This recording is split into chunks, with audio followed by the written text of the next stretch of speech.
That is so good. Very good. Hi everyone, welcome to Chicago Magazine's In the Kitchen Live.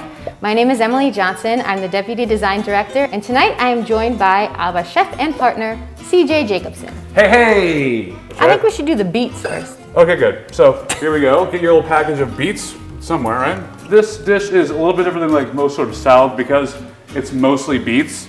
We're not gonna sort of toss it around because as you see here, it might have moved a little bit and it'll stain things up. So we don't really want that. There's also, what's it called? What is it? Radicchio, yes.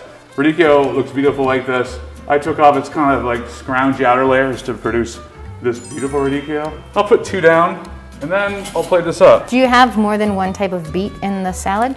Yeah, we have Tioga, we have golden beets, and we have bull's blood beets. So as you see, there's a lot of beets here. That's what we're serving for 2 people.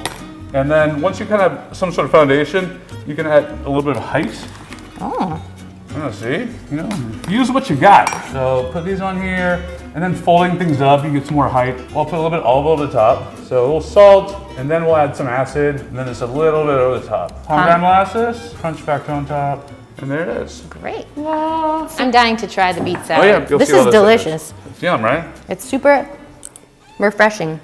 Very good. Dish number 2. The hummus. The hummus. Hummus. So you'll have your bread over here. Just kind of put it in here. We're not going to wrap it up too tight. A lot of the stuff, we ask for the heat up. We have microwave and oven instructions. We're doing more of the oven stuff. Loosely packed here. You can see there's actually an opening even.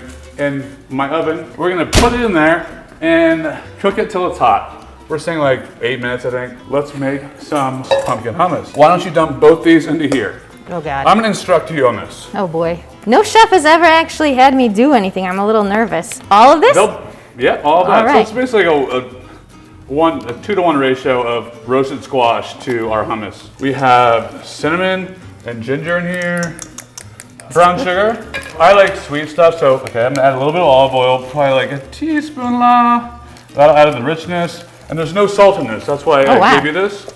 I'm gonna pick the salt up, and I have it in this because it's easier to use my hands. That's how I was trained. And then what I'll do is I'll take some of this and I'll put it in the center. And I'll just put my spoon in the middle and turn the plate. And from here, we'll take squash seeds, pumpkin seeds, put those around. You wanna think about like each bite you have to incorporate one of those. I'll use a spoon to put this oil on.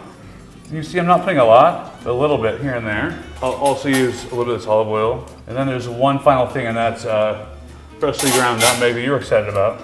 I am. So just take a little pinch of that and put it over the top. I missed. That's part of it. Nice and toasty now. Oh, I can take a little nap. Yeah, a little. Not for long, because you're gonna have it with this. Hey-o. Here's our pumpkin hummus. That is so good. Yeah. I love how sweet it is with the savory bread. Tomatoes, and there's a vinaigrette. We're gonna open that up. We'll add an element of what I call like panzanella. It's basically like day-old bread that you toast up, a little bit of olive oil in the oven. I'm just gonna spoon in some of the vinaigrette and toss it. And then I'll add a little bit of salt on it. What'll happen when I add the salt, there's also salt in the vinaigrette. And once it's tomato, it'll start breaking it down. And what that means, it'll draw out its liquid. This is a stracciatella. Can you say that? Stracciatella. How'd you say it before? I'm not saying. Pretty healthy amount of cheese here, but whatever, we're going for it. I'm gonna put it off to one side. It's very malleable and nice. I'm gonna plate it now the way I think it'll look nice, but you guys can make, some giant weird like macaroni grill portion if you want as well. That's up to you. Shout out Macaroni Grill. I used to love that place. Shout out, don't love it. Love whatever you want. Enjoy yourself. Here I have this. I'll add a little bit more of the vinaigrette kind of over the top. What type of vinaigrette was that? It's a sherry vinaigrette with some shallots. All right. Sherry is great with tomatoes, just super yum. A little olive oil over the top. A little more, just a different version of fat. You have this beautiful basil here, nice and green. There is our stracciatella tomato panzanella salad with basil. Nice job stirring. Thank you. I think that really made the dish.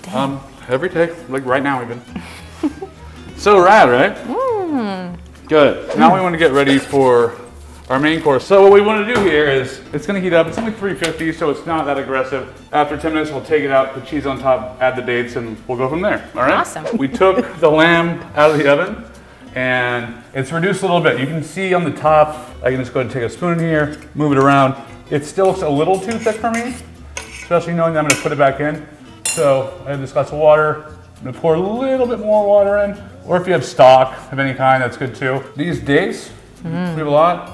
They're bejeweled, they're like just, candy caramel, like love affairs. They're so pretty and so yummy. This is how much cheese I put on top.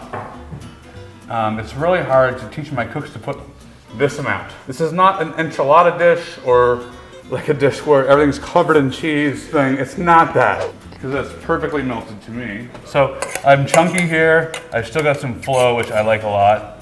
And I'm just gonna put this around on this bowl plate I have. I'm plating here, I'm thinking about the ratio of these roulades here with how much sauce there is. I don't want it to be like a giant sauce fest. Got it. So there's this, a little bit of olive oil here, and there's our guy, our eggplant wrapped lamb with Gravieira cheese, tomato, and cinnamon. Yum. That's delicious. Thank you. We have one more thing to do. We do. Dessert. So this is pomegranates, which are nice and sour, and they have a nice pop, and also they have really cool tannin, like that dry flavor you get in wine.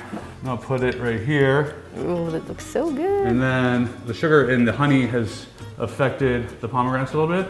So there's sugar and honey in there? Yeah. A rose honey. Ooh, yum. So rose water, honey, just kind of scallies around. And they want to hang out and look pretty any way they can. So, and there is our crème brûlée pie with pomegranates and rose water. It's really nice after this because this is pretty rich and savory, and then this is light.